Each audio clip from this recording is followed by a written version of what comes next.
പുതിയ അധ്യയന വർഷം ആരംഭിച്ചു. മഴയൊക്കെ ആയിരുന്നെങ്കിലും ജൂൺ 3-ന് തന്നെ സ്കൂളുകളൊക്കെ തുറക്കാൻ കഴിഞ്ഞു.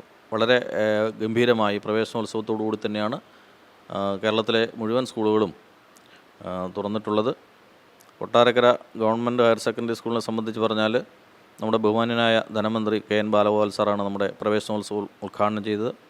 നമ്മുടെ ബഹുമാനപ്പെട്ട municipal chairman SR Ramesh sir അടക്കമുള്ള ആളുകൾ ഈ ചടങ്ങിൽ പങ്കെടുത്തിട്ടുണ്ട്. കുട്ടികൾക്ക് പായസ സദ്യയൊക്കെ നമ്മൾ ഒരുക്കിയിട്ടുണ്ടായിരുന്നു. കുട്ടികൾക്ക് വളരെ സന്തോഷത്തോടെ അവരെ വരവേൽക്കാനുള്ള എല്ലാ പ്രവർത്തനങ്ങളും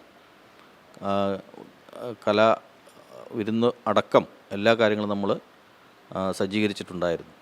സ്കൂൾ തുറക്കുന്നതിന് മുന്നോടിയായിട്ട് തന്നെ നമ്മുടെ സ്കൂളും പരിസരവും എല്ലാം ഭംഗിയായി വൃത്തിയാക്കുകയും കിണറുകൾ ശുചീകരിക്കുകയും ഉച്ചഭക്ഷണ സൗകര്യങ്ങൾ ഒരുക്കുന്നതിനുള്ള എല്ലാ സംവിധാനങ്ങളും നമ്മൾ ചെയ്തു. SMC PTA ഒക്കെ കൂടി നമ്മൾ വേണ്ടുന്ന പ്രവർത്തനങ്ങൾ എന്തൊക്കെയാണോ അറ്റകുറ്റപ്പണികളടക്കമുള്ള കാര്യങ്ങളെല്ലാം നേരത്തെ കൂട്ടി തന്നെ പൂർത്തീകരിച്ചിട്ടുണ്ടായിരുന്നു. അപ്പോൾ അതുകൊണ്ട് തന്നെ നമുക്ക് ബുദ്ധിമുട്ടുകളൊന്നുമില്ലാതെ തന്നെ അധ്യയന വർഷം വളരെ ഭംഗിയായിട്ട് ആരംഭിക്കാൻ കഴിഞ്ഞു. കുട്ടികളുടെ എണ്ണത്തിൽ വർധനവുണ്ടായിട്ടുണ്ട്.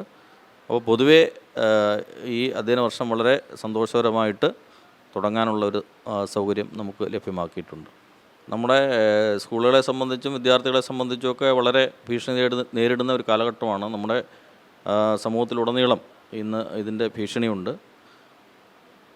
പക്ഷേ നമ്മൾ ജനജാഗരണ സമിതിയൊക്കെ വിളിച്ചു കൂട്ടുകയും എക്സൈസ് വകുപ്പുമായിട്ടും പോലീസ് ഡിപ്പാർട്ട്മെൻറ്റുമായിട്ടൊക്കെ ബന്ധപ്പെട്ടിട്ട് നമ്മൾ നമ്മുടെ സ്കൂളും പരിസരവും ഒക്കെ, നമ്മുടെ സ്കൂള് സ്ഥിതി ചെയ്യുന്നത് അറിയാം, കൊട്ടാരക്കര പോലീസ് സ്റ്റേഷൻ്റെ പരിധിയിൽ തൊട്ടടുത്ത് തന്നെയാണ്. കോടതി അടക്കമുള്ള പ്രധാനപ്പെട്ട ഓഫീസുകളെല്ലാം നമ്മുടെ സ്കൂളുമായി ബന്ധപ്പെട്ടാണ്. നമ്മുടെ സ്കൂൾ മാത്രമല്ല, നമ്മുടെ സ്കൂളിൻ്റെ ചുറ്റുപാട് ഗേൾസ് ഹൈസ്കൂൾ ഉൾപ്പെടെ UT ഉൾപ്പെടെ കുറേ വിദ്യാഭ്യാസ സ്ഥാപനങ്ങളുണ്ട്.